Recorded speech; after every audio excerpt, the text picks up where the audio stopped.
Welcome to Guide Guru. We hope this video helps. You start by opening Google Scholar on your phone. Either the app or the mobile website works. Search for the paper using title or author because precise queries return the correct record faster. Once you see the result list, tap the entry you want to inspect so the article record or preview loads. This brings up the citation tools and sharing options.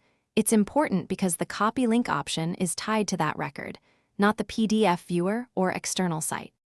Once done, locate the sharing or citation controls on the article record. Often a three-dot menu or a site link appears beneath the item. Tap that control to reveal options.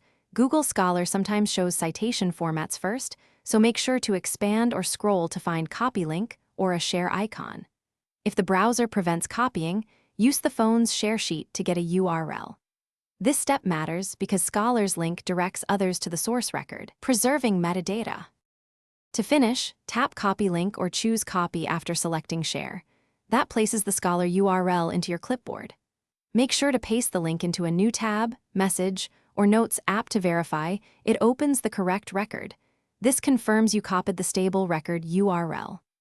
If the link points to a PDF or external site instead, try the desktop site option or clear browser cache and repeat. This troubleshooting step fixes menu glitches and ensures you share the canonical Scholar link. Thanks for watching. Consider subscribing if we helped you today.